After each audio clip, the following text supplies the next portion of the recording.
Pode falar. Uma pergunta que eu queria fazer é o seguinte.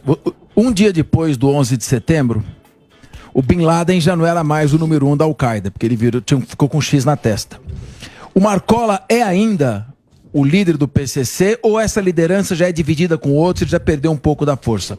E como é que eles fazem para se comunicar com o exterior?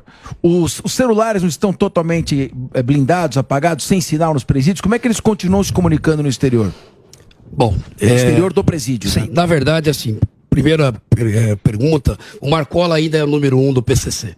Né? Quando fizemos a remoção, a gente previa que haveria um enfraquecimento dessa cúpula, foram 22 que foram removidos, uma pancada só. Primeiro e segundo escalão, eles ficaram meio que até acéfalos, né? Inclusive, eles não sabiam que seriam removidos e quem seria. Ficaram sabendo, Emílio, eu tenho fotos disso, no aeroporto em Presidente Prudente. Um olhava pro outro. Você veio, e quem vai ficar para cuidar da lojinha, por exemplo, né? Então, por um momento, houve essa desestabilização. Enfraquece um pouco. Enfraquece um pouco. E aí gera uma outra situação, que é a disputa interna pelo poder.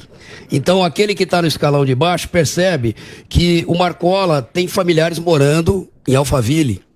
Não é? Que outros grandes líderes têm familiares morando em grandes condomínios de luxo. O André do Rep estava em Angra dos Reis, com um iate, com 2 helicópteros, que inclusive foi devolvido, né?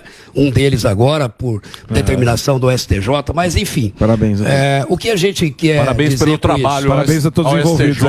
Bonito. Parabéns ao belíssimo trabalho. Parabéns pelo serviço prestado ao crime organizado nessa situação. Então, o que eu queria dizer para você, Capese, e para todos os ouvintes, é que realmente é um trabalho que precisa ser feito imaginando que não vai ser resolvido em curto prazo. O efeito, por exemplo, já está ocorrendo. Né? Um enfraquecimento paulatino. Ele não vai perder o poder agora. Mas assim como ocorreu nas máfias, né, em que os grandes capos vão perdendo o poder, ele também vai. Ele tem uma dificuldade de controlar os negócios dele na rua, porque não tem realmente telefone, e ele tem uma dificuldade em que as ordens sejam dadas e depois retransmitidas. Porque tem um delay muito grande nisso. Tem que usar o quê? Usar advogados, que na verdade, para mim, não são advogados, são criminosos. Em alguns casos, claro, né?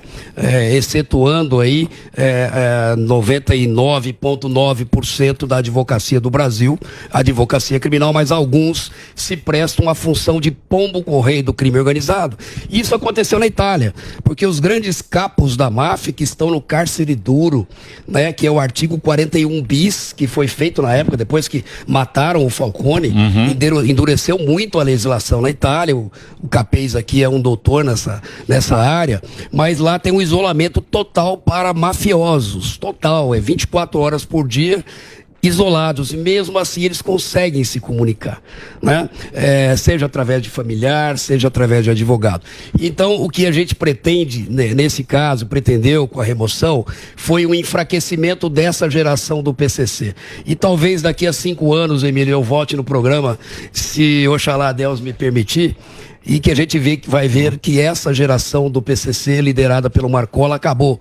O PCC vai acabar, não, mas vai vir uma segunda geração mais fraca. Você acha que vai ser mais fraca? Eu acho que vai ser mais fraca, porque hoje o PCC, Emílio, ele não cuida mais do sistema penitenciário, e você pode ter certeza que nós estamos sendo assistidos por muitos presos hoje, porque em cada cadeia tem um aparelho de televisão, tem um aparelho de televisão na cela. E não estou falando isso, que eu sou promotor de execução criminal também, atuante, não estou afastado da minha função, e eu tenho que velar pelo direito dos presos, é um direito que ele tem. Mas esse preso que está lá em Presidente Venceslau, por exemplo, ele só tem um ônibus que é fornecido pelo PCC, que já era fornecido lá no início, na primeira fase, para levar a família até Presidente Venceslau, que está a 600 quilômetros de São Paulo.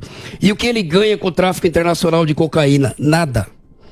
O PCC hoje arrecada $1 bilhão por ano. O que esse preso que contribuiu, que é a massa de manobra do Marcola e da liderança ganha, que está aí dentro do presídio? Nada.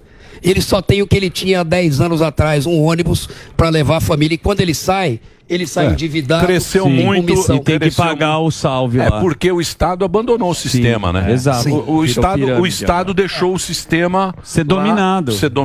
Dominaram. Mas tem a dignidade humana agora, na eu sei que a gente tem... E a impunidade. Porque o problema para a sociedade é o que aconteceu com o André do Rap. Aquilo lá é um negócio que você não consegue entender. Explicar. Você não consegue. O Nico veio aqui, prendeu, a polícia. 6 meses. Operação gigantesca. Procurando, tal. Encontrou, saiu na televisão, falou: pô, que legal, olha só, aquela casa bonita, aqueles barcos, não sei o quê. 6 meses depois o cara foi embora, ninguém mais sabe onde está andando. E agora, o helicóptero que levava órgãos. Isso, era pra isso, do hospital. Órgãos do hospital. Você falou, pô, que bacana. Não, Devolve. Devolve. A gente tem que usar pra ir pra Angra. E o duro é que a gente tem pra que quem devolver, né? Ninguém quer pegar o helicóptero. Porque o cara... E o pior é que a gente tem que ouvir do ex-ministro paciência. Nenhum policial foi corrupto, né?